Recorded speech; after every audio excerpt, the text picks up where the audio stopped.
नमस्कार, मैं मुस्कान। आप देख रहे हैं 1 to 1 न्यूज चैनल। आइए रुक करते हैं आज की बड़ी खबर पर। रियासी में रविवार को श्रद्धालुओं की बस पर हुए आतंकवादी हमले और हादसे में 10 लोगों की मौत हो गई। अब इस दुखद घटना में बचे लोगों ने आंखों देखी बताई। उनका कहना है कि अगर बस खाई में नहीं गिरी होती तो हमलावर सभी को मार देते। फिलहाल इस हमले को लेकर सुरक्षा तंत्र अलर्ट मोड पर है। आतंकवादियों की तलाश की जा रही है। साथ ही दिल्ली और मुंबई में भी पुलिस चौकस है। उत्तर प्रदेश के मेरठ के रहने वाले 38 साल के प्रदीप कुमार भी बस में यात्रा कर रहे थे। टाइम्स ऑफ इंडिया से बातचीत में उन्होंने बताया कि भगवान का शुक्र है कि बस खाई में गिर गए, नहीं तो हमलावर सभी को मार देते।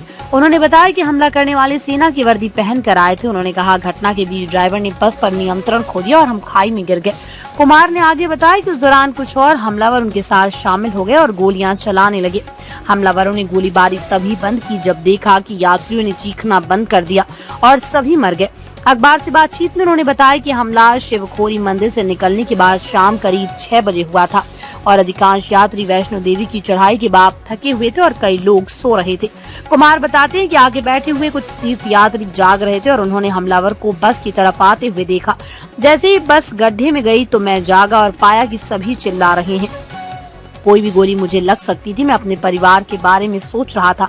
मेरे साथ 9 और 10 साल के 3 बेटे इस यात्रा में। उनके साथ 28 वर्षीय भाई पवन कुमार और 24 साल के भतीजे तरुण कुमार थे। इस हमले में पवन को पैर में भी गंभीर चोट लगी, जबकि प्रदीप और तरुण को मामूली चोटें आई हैं।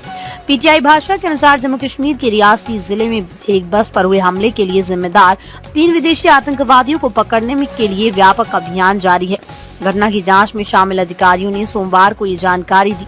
रविवार को हुए इस हमले में 2 वर्षीय एक बच्चे सहित 9 लोगों की मौत हो गई और 41 अन्य घायल हैं। हमले में घायल लोगों के बयानों के आधार पर अधिकारियों ने इस संभावना से इनकार नहीं किया है कि मौके पर एक चौथा व्यक्ति भी मौजूद था जिसने तीनों आतंकवादियों की मदद की।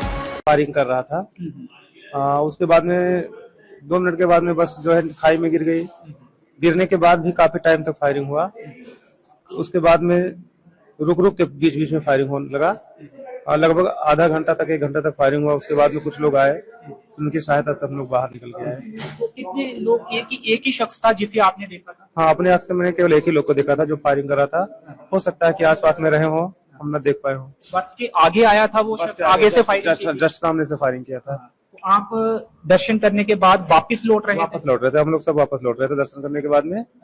बस अचानक जो है बस पहाड़ से नीचे उतर रही थी, तभी देखा हमने कि जो है ऑन रोड पे एक व्यक्ति है जो काला पट्टी बांधे हुए था, मिलिट्री का जैसा ड्रेस पहने हुआ था और वो फायरिंग कर रहा था। फेस पे उन्होंने ब्लैक।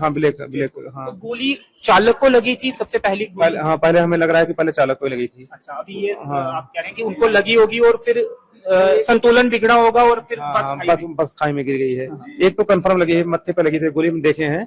उसके खून निकल रहा था। आप कहाँ बैठे थे? किसी हम ड्राइवर के जस्ट बगल वाले सीट पर, लगभग 2 फुट की दूरी पर बगल में, बिल्कुल पास थे। बिल्कुल पास में बैठे थे। हाँ, तो उसके बाद जब बस खाई में गिर गई उसके बाद भी फायरिंग हुई थी? हाँ, उसके बाद में फायरिंग हुई थी। अब तक के लिए बस इतना ही। फिर होगी आपसे मुलाकात ऐसी एक और बड़ी खबर के साथ। तब तक के लिए नमस्कार। देखते रहिए 1 to 1 न्यूज चैनल, देश की आवाज। ऐसे ही लेटेस्ट अपडेट के लिए हमारे चैनल को सब्सक्राइब करें और तुरंत नोटिफिकेशन पाने के लिए बेल आइकन प्रेस करना ना भूलें। यदि आप हमें फेसबुक के माध्यम से देख रहे हैं तो हमारे पेज को फॉलो जरूर करें। धन्यवाद।